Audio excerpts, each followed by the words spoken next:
El sentido de la vida. Conferencia de Francisco Nieto.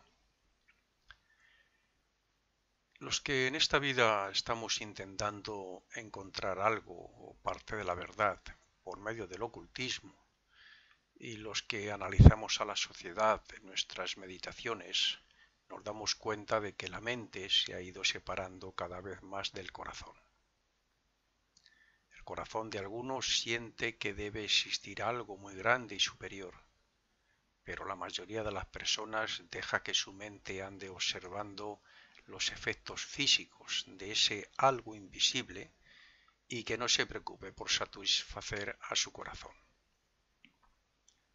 El alma, fruto de la evolución, ha estado siempre muy limitada por la ciencia y por los placeres, encontrando solo algo de satisfacción en la religión más elevada para los occidentales, o sea, el cristianismo.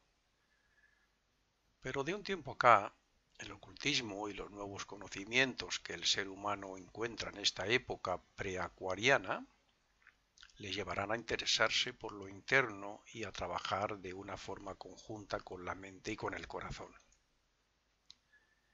La mente tardará mucho en encontrar lo que hay de verdad en la naturaleza y por eso necesita la intuición del corazón.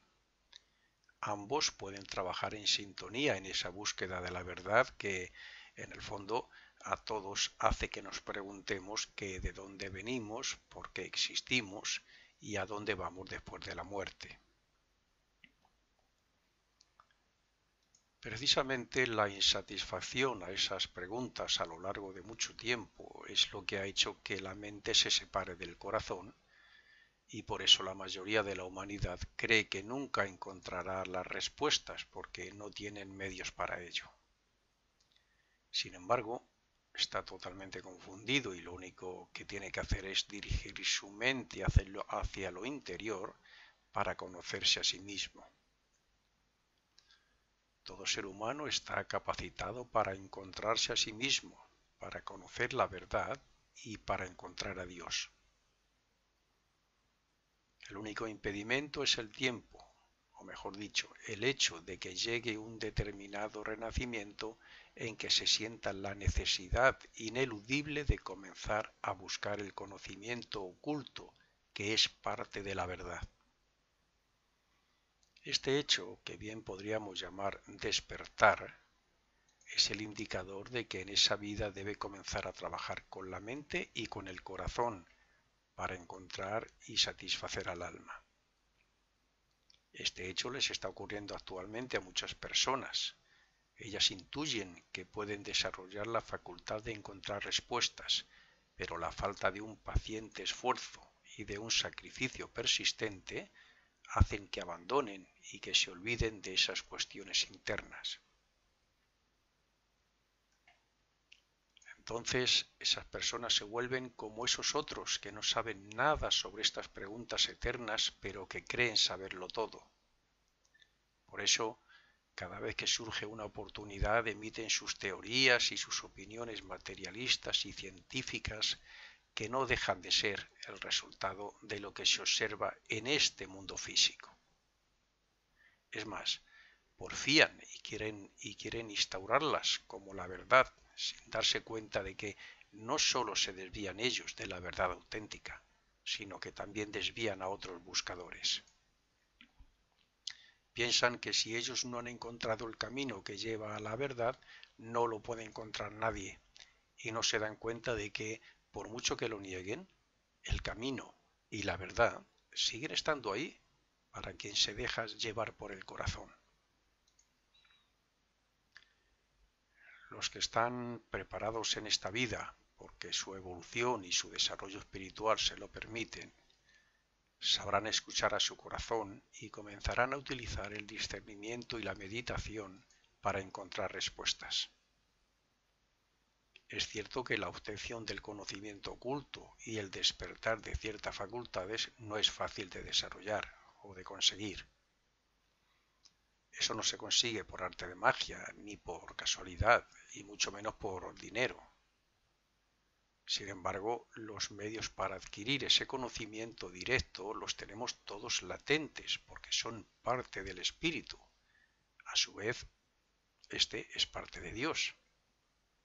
Como he dicho, cuando en determinada vida se siente la necesidad de averiguar todo lo que se pueda sobre la vida y el ser, hay que aprovechar la oportunidad y comenzar a buscar como si en ello fuera nuestra vida.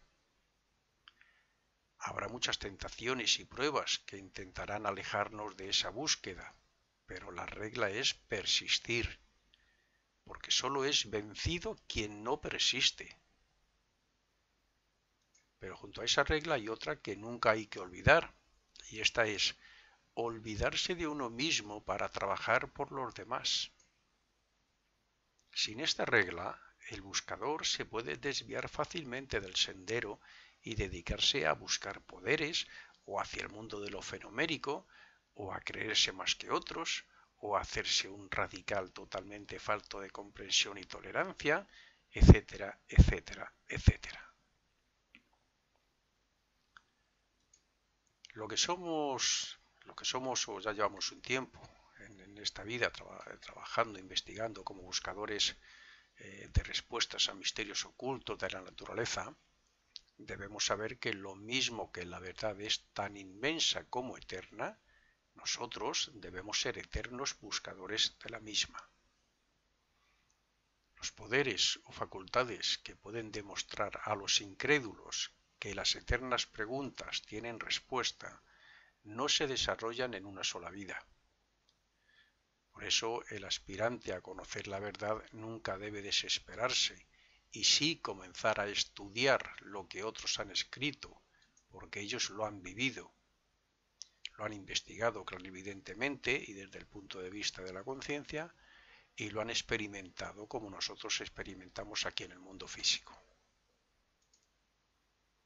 Podemos valernos de infinidad de libros al respecto, y aunque nos equivoquemos con alguno, si persistimos en la búsqueda, encontraremos lo que necesitamos. De alguna forma llegarán a nuestras manos libros, grabaciones, conferencias, etcétera. Lo mismo que si queremos visitar París, nos servimos de Google y de sus mapas para aprender dónde está lo que queremos ver y cómo podemos llegar allí. Así también el conocimiento escrito por verdaderos ocultistas nos harán comprender lo que somos, de dónde venimos y por qué estamos aquí o qué ocurre tras la muerte. Todavía no estaremos capacitados para investigar clarividentemente todas esas cosas, pero ese conocimiento nos hará vivirlo con la imaginación, a la vez que la intuición nos va confirmando que es verdad. Una persona que sea sorda de nacimiento puede decir que el sonido no existe. Y lo mismo ocurre con los invidentes, que por mucho que les digan que la luz y el color existen, ellos siempre podrán decir que no es cierto, porque no lo ven.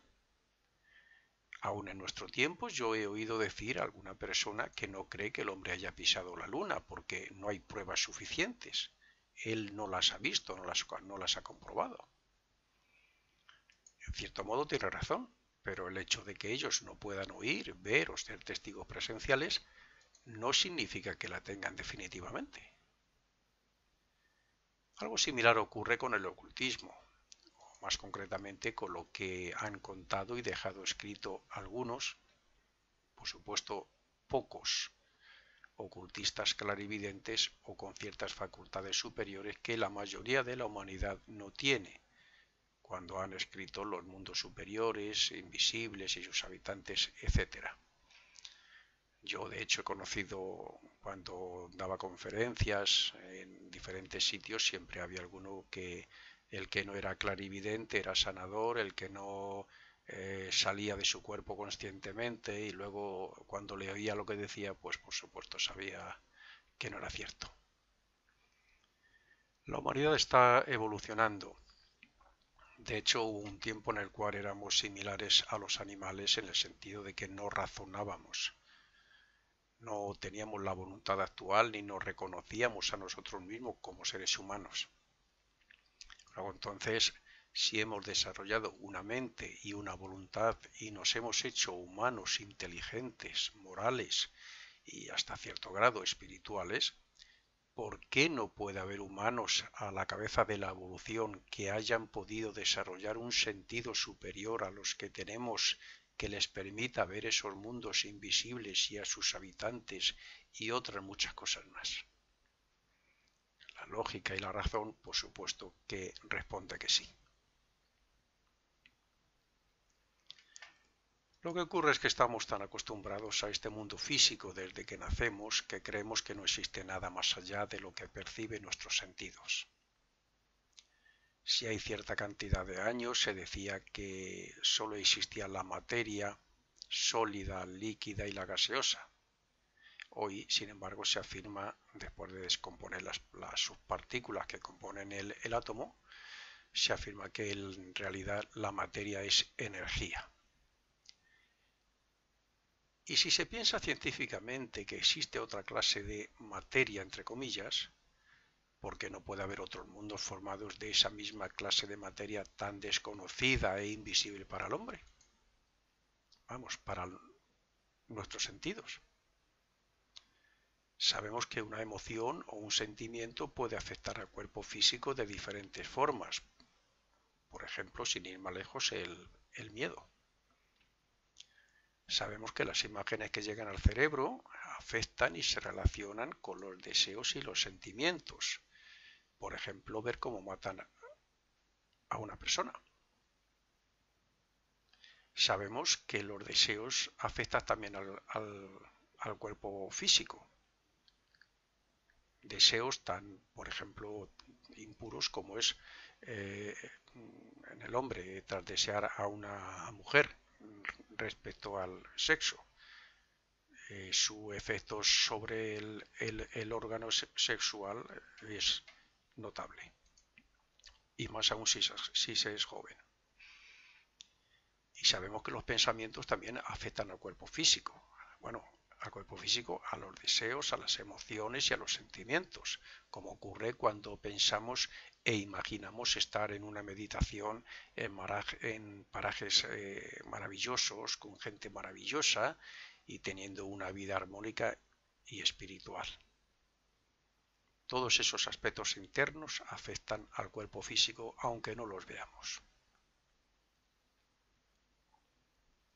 Algo invisible que podríamos considerar causa hace que una composición atómica se convierta en agua y que ésta pueda hacerse sólida, y también podemos comprobar que un bloque de hielo, que es sólido, materia sólida, se convierta en un estado líquido, gaseoso o que incluso desaparezca de nuestros ojos. Como estamos acostumbrados a ello y sabemos que es por el cambio de temperatura, no le damos importancia, como tampoco se la damos al hecho de que utilicemos la electricidad para alumbrarnos, y sin embargo no sabemos cuál es la causa primera de todo eso. Es decir, ni sabemos cuál es el origen de la electricidad, ni tampoco qué fuerzas hacen que el agua se convierta en hielo, o al menos no las vemos. Las causas que originan o que pueden originar lo que ocurre aquí en el mundo físico según la participación del ser humano están en esos mundos invisibles, como el origen de un invento está en el pensamiento de su inventor, el que comienza por imaginarlo con su mente. Desde hace ya muchos años se sabe que si ponemos un puñado de partículas de arena diminutas sobre un cristal y que si pasamos un arco de violín por el borde, el sonido resultante forma unas bellas figuras con la arena. Es decir, el sonido construye formas. También en los últimos tiempos se ha demostrado que el agua se mantiene pura o se descompone antes, dependiendo de si se hacen meditaciones y oraciones junto a ella o no. Creo que fue Masaru Emoto y otros después de él quien lo demostró. ¿No demuestra esto que el origen de lo que ocurre con la materia, o sea, de los efectos físicos, está en esos mundos invisibles? ¿Y no demostrará esto también que esos mundos de las causas son más reales que el nuestro, que es simplemente el mundo de los efectos fenoménicos? Cuando Edison hacía sus pruebas con diferentes bombillas, él lo tenía muy claro en su mente. Y si algo fallaba, lo volvía a analizar y a investigar con su mente, con sus pensamientos, para después ponerlo a prueba, hasta que por fin todo salió como él quería. Si nadie más hubiera investigado y llevado a cabo ese invento, al morir se hubiera llevado su secreto, o sea, la idea original que él creó como invento, se lo hubiera llevado a la tumba, porque las ideas originales son mucho más reales que lo creado físicamente y perduran para siempre en la mente de su creador. Si el proyecto de una nueva máquina o invento apareciera por arte de magia en el despacho de un empresario y éste la llevara a cabo con éxito, un materialista podría afirmar que ese invento o máquina es verdaderamente real. Sin embargo, lo real está en la mente que lo imaginó, planificó y puso en marcha en su cerebro. Y si, como he dicho, la mente y sus pensamientos están por encima de los deseos y de los sentimientos porque les influyen y les dominan, quiere decirse que el pensamiento está por encima de todo excepto de la conciencia y de la voluntad, porque gracias a la voluntad podemos utilizar la mente según queramos, claro. Todo lo que construye físicamente puede destruirse en un momento dado, pero siempre estará como idea original y como pensamiento forma en el cerebro y en la mente de quien lo ideó. Por tanto, repito, ¿no es mucho más real el mundo de la mente y del pensamiento que el físico? Para los sentidos quizás no, pero para el alma, para el verdadero yo, por supuesto que sí. Si de verdad queremos adelantar un poco más en esta vida gracias a las enseñanzas ocultas, además de leer y buscar lo verdadero, debemos discernir sobre el mundo físico y sobre esas causas que no vemos. Desde que alcanzamos el uso de razón, la admitimos y nos identificamos con el hecho de que existen 4 reinos de la naturaleza y que nosotros somos el más adelantado de los 4. Los 4 reinos los diferenciamos porque el mineral, al contrario que los demás, no nace, ni crece, ni muere. Porque el vegetal sí lo hace. Porque el animal tiene, además, un instinto, tiene deseos y emociones. Y también porque el ser humano piensa, habla y tiene voluntad principalmente. Pero todos tenemos una cosa en común, y esa cosa se llama cuerpo físico. Casi todo el mundo cree que el mundo físico se compone de materia sólida, líquida y gaseosa, y con razón debería pensar que todos nuestros cuerpos y los de los reinos deben estar formados por esa materia. Así es, pero ¿qué magia, entre comillas, hace que se unan y se cambien los átomos de la tabla periódica para crear un hilo de seda, el agua o la roca más dura? En la naturaleza no existe magia, tal y como normalmente se entiende, sino que existen mundos y fuerzas invisibles que producen las causas. Y esas fuerzas son jerarquías superiores a la humana, son seres mucho más evolucionados que el hombre. La materia que conocemos aquí se va sutilizando y enrareciendo tanto que ni los más reconocidos ocultistas clarividentes han encontrado el límite. Se va haciendo cada vez más sutil hasta llegar al origen, y el origen no es otro que la propia vida y conciencia de Dios, que es quien planeó este esquema desde su propio mundo hasta el mundo físico. Por tanto, no entraré en eso ahora. Sin embargo, sí debemos de profundizar en esa magia, repito, entre comillas, que acabo de nombrar. Quien de verdad se sienta atraído por encontrar el verdadero sentido de la vida, sabiendo que para nuestros sentidos toda la materia que forma los cuerpos de los reinos tiene su origen en las sustancias químicas que llamamos físicas o sólidas, y que es materia inerte y estática. ¿Qué es lo que hace que esa materia se transforme y se multiplique en tantas variedades de cuerpos y de formas? Está claro que tiene que ser la vida existente en todo el cosmos y que también hace que un sistema solar o una galaxia nazcan, se desarrollen y mueran en ciclos similares a los nuestros. Pero la vida de un insecto no puede ser la misma que la que vivifica el universo, porque la del universo es inteligente en un grado muy superior incluso que la del hombre, que es superior a la del insecto. Luego entonces debemos guiarnos por la filosofía oculta cuando dice que hay una sola vida y un solo espíritu universal que se manifiesta en muy diferentes y muy variadas formas. Así que familiaricémonos con la filosofía oculta para entender un poco mejor el sentido de la vida. Hay una vida o espíritu universal, llamémosle como queramos, que se manifiesta en diferentes mundos, los cuales tienen varias divisiones de acuerdo a los diferentes grados de densidad de su materia y de la conciencia que existe en cada mundo.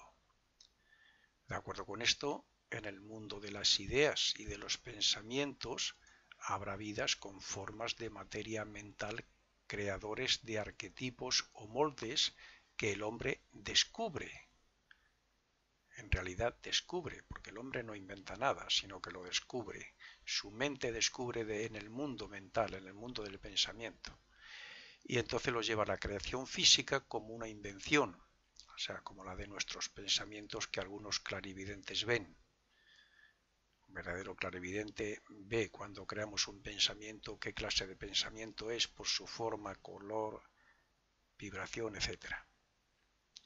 Similarmente, en el mundo de los deseos y de las emociones que se unen al pensamiento, debe haber grados sutiles de materia, o sea, de deseos y emociones elevadas, y grados de menor vibración relacionados con lo más grosero.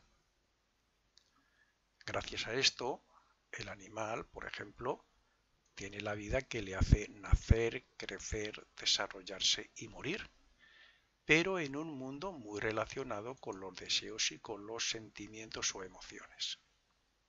Sin embargo, nosotros pensamos y con cada pensamiento suele ir unido un deseo, un sentimiento o una emoción.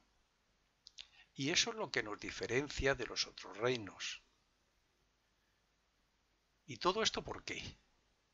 Pues porque ese espíritu universal, Dios, separa parte de su vida en pequeñas unidades para que evolucionen, pequeños espíritus, que son los que en realidad terminan manifestándose en un cuerpo físico, pequeñas vidas.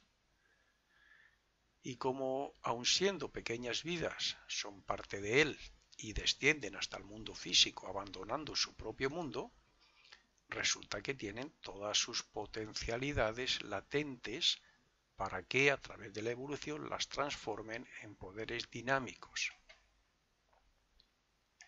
Así es que son esas vidas las que, utilizando los arquetipos de materia mental que crean los seres que allí habitan, eso que hemos dicho fuerzas, y que, aunque muy por encima de nosotros, también están evolucionando, descienden para manifestarse las diferentes formas y cuerpos de los reinos.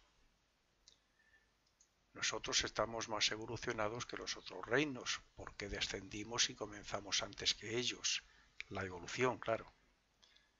Después lo hicieron las vidas que habitan los cuerpos de animales. A continuación lo hicieron la vida que anima el vegetal y por último fue la del mineral. Nosotros utilizamos formas y conciencias similares a los minerales en el pasado, cuando comenzamos a descender. Luego hicimos lo mismo con cuerpos o formas que tenían cuerpo físico y vida como los vegetales. Después ocurrió algo similar respecto a la obtención de un cuerpo con las características de los animales. Cuidado, no estoy diciendo que utilizamos en el pasado formas o cuerpos animales como las que conocemos hoy. Estoy hablando de niveles de conciencia. Las formas similares que estoy hablando no eran tan densas como los animales de hoy. En definitiva, es decir, teníamos instinto, deseos y emociones, pero nuestros cuerpos no eran como los animales de ahora. Y por último, desarrollamos la mente, la voluntad y la conciencia de vigilia y de nosotros mismos como individuos. Ese fue el verdadero nacimiento del ser humano.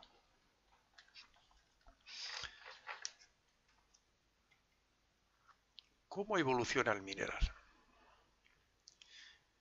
Pues como he dicho, cuando un cuerpo muere porque ya no le sirve al alma o vida que lo ha utilizado, su materia se desintegra y vuelve a su estado químico original, pero con la diferencia de que las experiencias del cuerpo del que ha formado parte con sus deseos, sentimientos y pensamientos han dejado huella en él y está preparado para formar parte de otro cuerpo un poquito más evolucionado.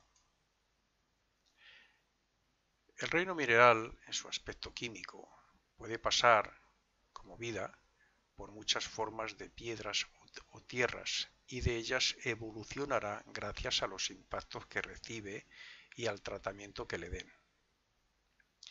Pero también formará parte de otros cuerpos y de otros reinos que le ayudarán a evolucionar como nosotros lo hacemos con cada cuerpo físico que utilizamos. Así es que cada reino abandona cuerpos cuya materia servirá para crear otros que sirven a otras vidas que están evolucionando. Y así llegamos a la conclusión de que es el espíritu manifestado quien aprende a construir formas y cuerpos para, gracias a ellos, desarrollar esos poderes latentes que como hijo de Dios tiene, y transformarlos en poderes dinámicos. Y nosotros estamos a mitad de camino. En realidad hemos aprendido mucho del mundo de la materia física y hemos adquirido los cuerpos que debíamos adquirir, y ahora nos toca espiritualizar esa materia y adquirir otras conciencias superiores, como hemos hecho desde que fuimos similares al mineral hasta ahora. Es el espíritu quien crea la diversidad de cuerpos. Es Él quien las habita y las transforma. Es Él quien evoluciona gracias a las experiencias que obtiene gracias a ellos. Y es Él quien obtiene una más elevada conciencia relacionada con los mundos y con Dios. Así podemos ver, pues, que el mundo físico es nuestra escuela de aprendizaje a través de las experiencias. Y lo mismo que un inventor tiene que corregir su invento una vez creado físicamente y puesto a prueba, así nosotros estamos evolucionando gracias a nuestros actos, a los errores, a lo que vemos en los demás, etc. Si el ser humano quiere seguir evolucionando a partir de ahora, que ya se reconoce como un ser con conciencia propia, debe hacer uso de lo físico, o sea, estar en este mundo, pero vivir como conciencia, o sea, no ser de este mundo. Es decir, aplicar esta filosofía a la vida para aprovechar las oportunidades de progreso. Ese y no otro es el sentido de la vida. Cuando teníamos una conciencia similar al animal de hoy, nuestro estado o cuerpo emocional y de deseos solo contenía materia de la clase más grosera. Después, la propia evolución nos llevó a atraer materia más elevada relacionada con los deseos y sentimientos que hoy llamamos humanos. Y así seguiremos en esa línea hacia la espiritualización y hasta que nos hagamos unos perfectos servidores de nuestro prójimo. Pues, al igual que hicimos con nuestro aspecto sentimental y emocional, debemos hacer ahora con el aspecto mental. Cuando comenzamos a desarrollar la razón, ésta se dejaba arrastrar por los más bajos deseos y sentimientos. Pero luego fuimos evolucionando hasta que llegamos a la etapa actual donde hay una lucha entre el mal y el deseo de hacer el bien. Si nos esforzamos por observar y controlar a nuestra mente para que no piense por sí misma y para que lo haga cuando y como nosotros queramos, entonces acabaremos pronto con esa lucha y la podremos dirigir hacia otros ideales y sentimientos más elevados relacionados con el espíritu. Entonces comprenderemos la profundidad y el verdadero sentido de la vida. Lo mismo que sabemos que hacemos uso de la electricidad gracias a que se manifiesta por medio de algo invisible que llamamos éter, así debemos entender que nuestra vida tiene su origen en Dios, que nuestros cuerpos son el resultado de un trabajo interno durante millones de años, que lo que somos es también gracias a otras vidas o seres que están mucho más evolucionados que nosotros, que lo que somos y lo que tenemos es así como efecto a las causas que originamos en el pasado, y que lo que nos traiga el futuro será efecto de las causas que hagamos en esta vida. Ya sabemos lo que es la naturaleza desde el punto de vista físico. Ahora debemos conocernos a nosotros mismos como observadores y conocedores, sabiendo que dentro de cada uno hay otros sentidos y poderes por desarrollar. Cuando desarrollemos el sexto sentido y seamos capaces de ver esos mundos y a esos seres que tanto nos ayudan, entonces descubriremos que somos verdaderamente un espíritu y que la muerte no existe.